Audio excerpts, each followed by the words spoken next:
Welcome back to Talk Tensors. We're diving deep today into a paper all about AI video generation. It's called RepVideo, Rethinking Cross-Layer Representation for Video Generation. Yeah, this one is really making some waves. For sure. If you're at all into this field, which by the way is moving so fast, this paper's a must-read. Definitely. It even digs into OpenAI's Sora model and those transformer-based models. They're just blowing things wide open right now. Yeah, and you know what's really cool about this paper? It dives into how hard video generation actually is. Like way harder than just making still images. Oh yeah, for sure. With video, you don't just need the details to look right, but you also need the movement to be smooth and like realistic between frames. Otherwise, things look well off. Totally. Like it's the difference between drawing a still life and like choreographing a whole dance routine. It's way more to think about, right? Exactly. It's that movement, that timing. It adds a whole other dimension.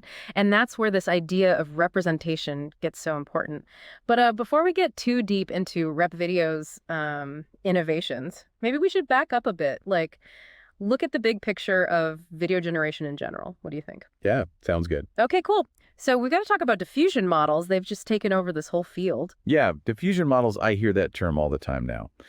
But I gotta admit, still a little fuzzy on how they actually work. Maybe a quick breakdown for our listeners who might be in the same boat. Of course. Imagine you've got a picture, like a perfectly clear one, and you slowly just add noise, more and more, until it's just static. Okay, I'm following. That's the diffusion. Now, the cool part, you train a neural network to basically do that in reverse, to take that static and like denoise it, bring the original picture back. Oh, so it's like teaching the AI to clean up a messy room. And as it's doing that, it learns how things should be arranged, decorated, all that. That's a great way to put it. And when we take that same idea and apply it to videos, well, that's where we get diffusion transformers. Diffusion transformers. Yeah. And these models have this really clever pipeline. They work with like a super compressed version of the video data.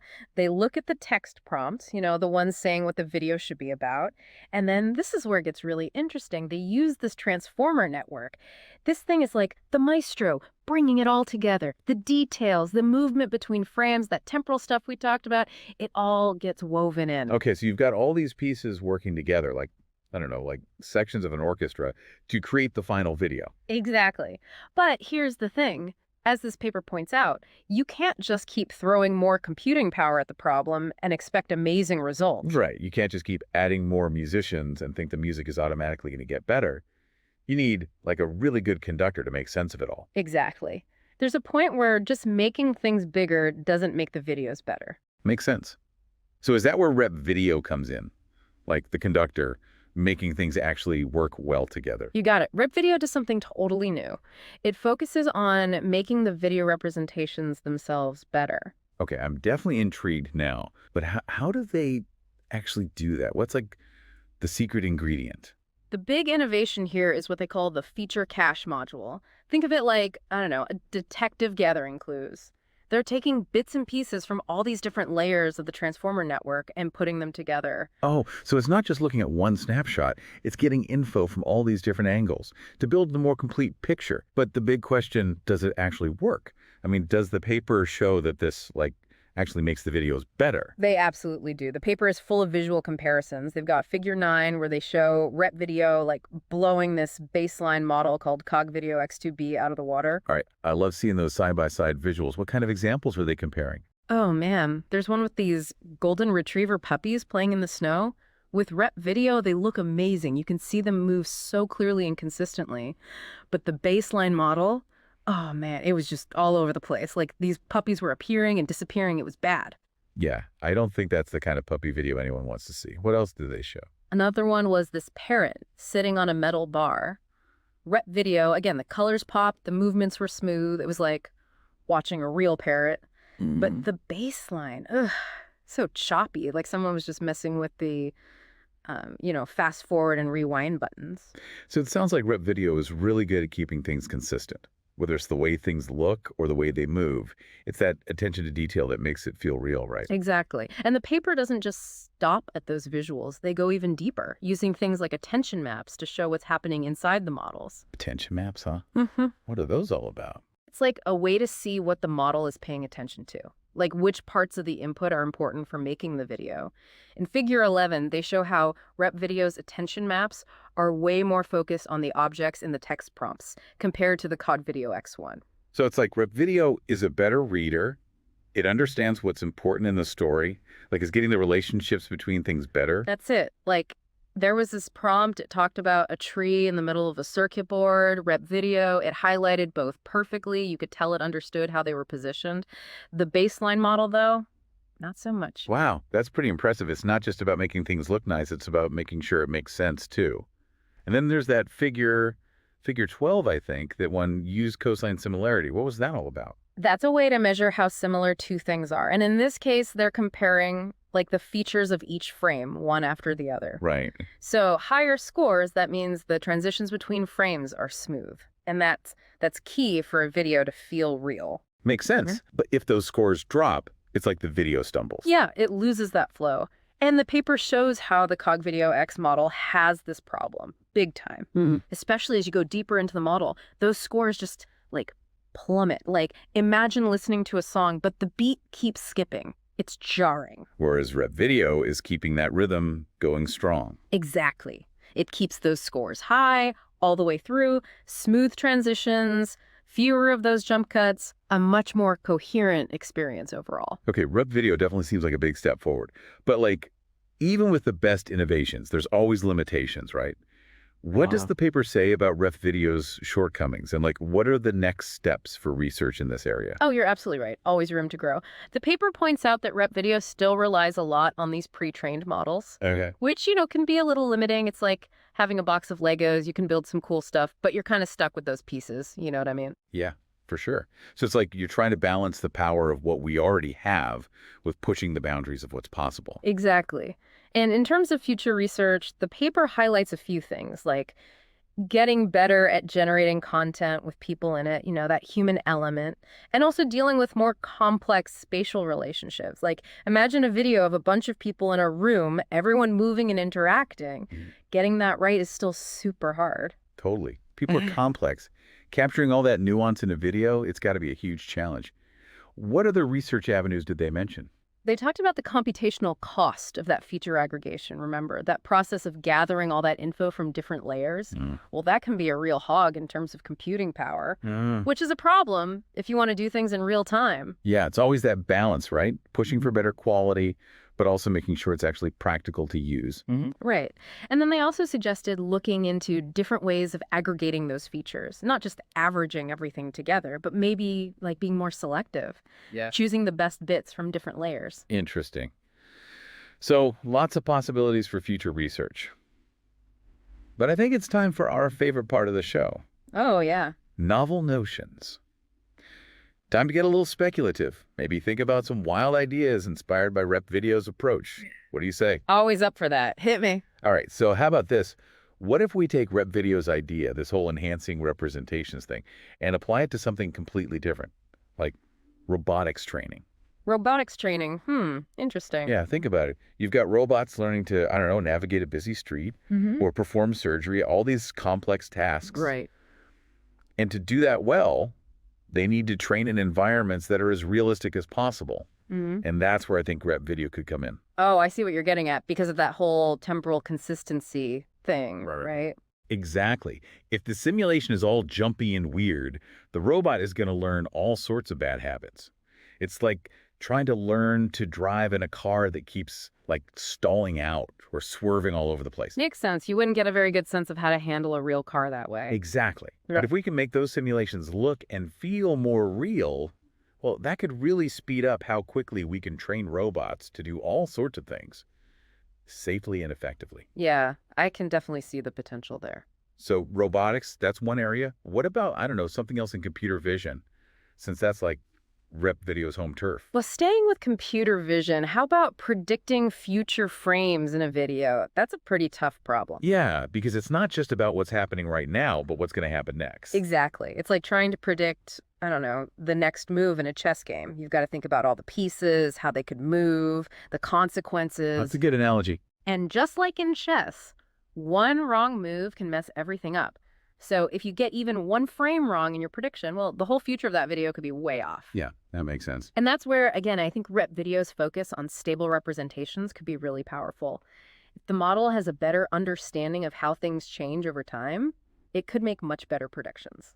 So instead of just guessing randomly, the AI could make more informed decisions. Like, it actually understands how things work in the real world. Exactly. And think about the applications.